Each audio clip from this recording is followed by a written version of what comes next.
Présent à l'Info Écho. Avec vous, bonjour Christophe Dansette, et avec votre invité, on va parler de messageries instantanées, alors que les membres du gouvernement sont sommés d'abandonner WhatsApp, Signal ou Telegram au profit d'une messagerie française. Et cette messagerie, elle s'appelle Olvid. Et on a la chance de recevoir son président et cofondateur. Bonjour Thomas Besnières. Bonjour.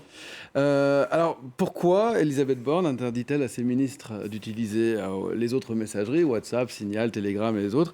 Qu'est-ce que vous, à Olvid, vous avez de plus? Alors déjà, on a fait une messagerie instantanée qui marche en usage nominal comme toutes les autres. Vous pouvez envoyer des messages, des pièces jointes. Enfin, de ce point de vue-là, rien de nouveau sous le soleil.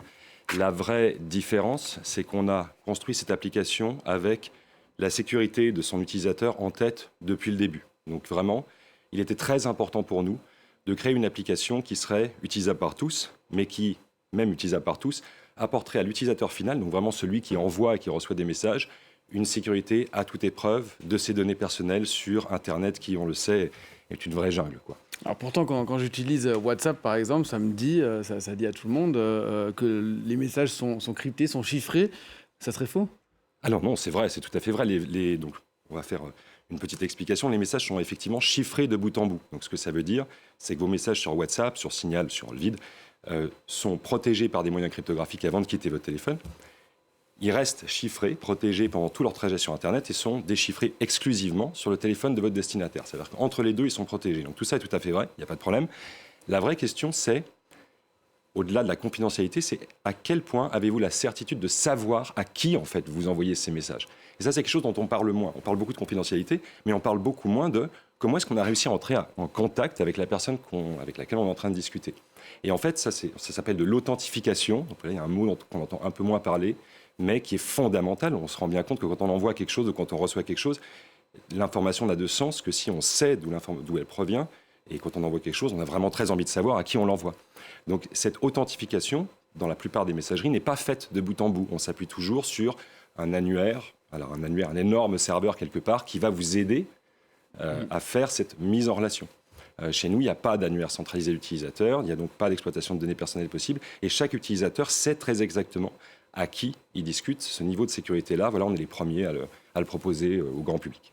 Pourquoi est-ce qu'Elisabeth Borne, justement, interdit l'utilisation donc, de WhatsApp, de Signal et autres? Alors, je crois qu'il faut être un peu plus précis là-dessus. Elle ne l'interdit pas. C'est-à-dire qu'elle ne l'interdit pas de manière générale. Elle est juste pour les communications qui sont d'ordre professionnels et qui peuvent être un peu sensibles. On va se doter de la messagerie française, ou de la messagerie qui est probablement l'une des plus sûres du monde aujourd'hui, qui a été certifiée par l'ANSSI, qui est open source, qui a été auditée par des cryptologues, enfin qui a vraiment fait tout le travail qu'il est possible de faire, je pense, honnêtement, pour en fait garantir une sécurité à toute épreuve. Moi, ça me semble logique, c'est très prétentieux de dire ça, je le sais. Mais je trouve ça a du sens. Voilà. Vous allez réussir à convaincre Emmanuel Macron qui utilise tout le temps Telegram? Alors, je ne sais pas ce qu'il utilise aujourd'hui, mais je pense qu'il va utiliser Olvid très très rapidement, si ce n'est pas déjà le cas. En fait, je ne peux même pas vous dire si aujourd'hui il l'utilise, vous voyez. C'est-à-dire qu'on a atteint un niveau où même nous qui opérons le service ne connaissons pas le nom, le numéro de téléphone, l'adresse email des gens qui nous utilisent. Parce que Meta sait que j'utilise WhatsApp? Ah, évidemment, ça, il sait que vous l'utilisez, il sait avec qui vous discutez et quand.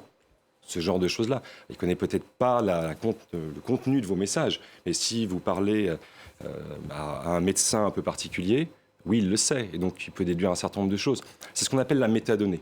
Donc, qu'est-ce qui est possible de déduire juste du simple fait que vous avez une conversation avec quelqu'un? Souvent, beaucoup de choses, en fait, beaucoup plus qu'on ne le croit, et souvent, ça peut être à votre détriment, en fait, de manière générale. Et puis, quoi bon, en fait, laisser exfiltrer ces métadonnées? Donc, nous, ce qu'on garantit, c'est qu'en fait, même ces informations-là ne sont pas à notre disposition. Est-ce que ce qui semble quand même un petit peu difficile, ou en tout cas pas forcément difficile, mais un petit peu plus compliqué que sur WhatsApp, c'est d'entrer en contact avec quelqu'un?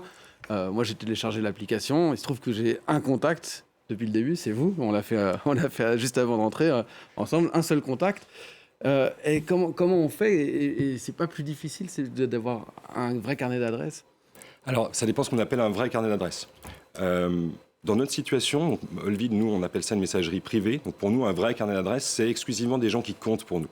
Donc on va avoir, si on est quelqu'un du grand public, on va avoir sa famille, ses amis, les gens qui comptent réellement. Typiquement, c'est une messagerie dont on ne va pas couper les notifications le week-end parce qu'on reçoit plein de messages qui ne nous intéressent pas. Donc un vrai carnet d'adresse, pour moi, c'est un carnet d'adresse composé de gens qui sont importants pour moi. Donc de ce point de vue-là, en fait, c'est hyper simple. On l'a fait ensemble. Je suis en situation de panique absolue avant de rentrer sur un plateau télé. Ça n'a pas été bien compliqué. En 5 secondes, on était en contact et maintenant, ça marche tout seul. Donc, c'est différent. Je vous l'accorde. L'usage est différent. Peut-être que l'usage final sera différent et très certainement, entrer en contact, ça ne se fait pas comme sur WhatsApp. Mais ça ne me semble pas si compliqué. C'est juste différent. Et une fois qu'on s'y est fait, ça marche tout seul. Alors, quand on regarde des chiffres, on parlait de la facilité. WhatsApp, c'est très facile. Ça fait 2 milliards d'utilisateurs quand même dans le monde. Le chinois WeChat, c'est 1,3 milliard. Signal, c'est beaucoup moins, c'est 50 millions. Je n'ai pas le chiffre là de Telegram, mais vous êtes, on voit le chiffre beaucoup plus petit. Voilà, 100 000 utilisateurs il y a quelques jours, peut-être un peu plus depuis qu'on fait la publicité. C'est quoi votre ambition dans les prochaines années ? Sur le long terme, c'est d'arriver à ces chiffres-là. Parce qu'on pense que progressivement, les gens prennent conscience en fait, de l'importance de leurs données personnelles, qui qu'ils soient en fait. Et je pense qu'un modèle différent de celui qui a été celui des autres pendant des années, qui est de dire on fait du gratuit, prétendument gratuit, et en fait on revend vos données personnelles à des annonceurs, c'est un modèle qui commence à être compris par tout le monde et que je pense tout le monde déteste. Personne n'a envie que ces données soient revendues à son insu. Enfin, personne n'a envie de ça.